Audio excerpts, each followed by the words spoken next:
திமுக ஆட்சி வந்த பிறகு அதிமுக ஆட்சி இருக்கக்கூடிய பேர்களை நாங்க நீக்கி இருக்கோம்னா ஏதாவது ஒரு ஆதாரத்தோட சொல்லணும். ஏன்னா நம்ம மக்கள் மத்தியில பேசுறோம். அம்மா பசுமை வீடு திட்டம் கலைஞர் கனவு இல்லம் திட்டமா மாறி இருக்கு. அம்மா மடிக்கண்ணி திட்டம் உலகம் உங்கள் கையில் திட்டமா மாறி இருக்கு. அம்மா மருந்தகம் திட்டம் முதல்வர் மருந்தகம் திட்டமா மாறி இருக்கு. அம்மா ஆரோக்கிய திட்டம் நலம் காக்கும் ஸ்டாலின் திட்டமா மாறி இருக்கு. தாலிக்கு தங்கம் திட்டம் புதுமை பெண் திட்டமா மாறி இருக்கு.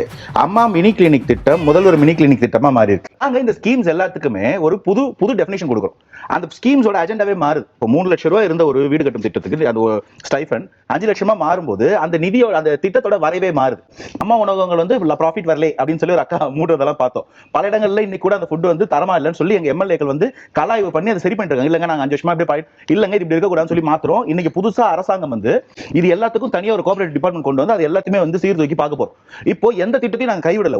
நிதி ஒதுக்கீடு அதிகப்படுத்தி இருக்கிறோம். இந்த இடத்துல எங்களுக்கு காழ்ப்பு இல்ல. ஆனா அந்த இடத்துல நாங்க ஸ்கீம்ஸ் அப்டேட் பண்ணுவோம், பேர் மாத்திரம். இதுக்கு எங்க ஸ்கீம்ஸ் இப்போ நீங்க அதிமுக ஸ்கீம்ஸ் நீங்க எடுத்து நீங்க மாத்துறதுக்கு அது வரைவு மாத்துவோம் பேர் வைக்கலாம்னா அந்த உரிமையை தவைக்காக இல்ல. அந்த உரிமையை திமுக மறைக்குது. இந்த அவமானம் உனக்கு தேவையா?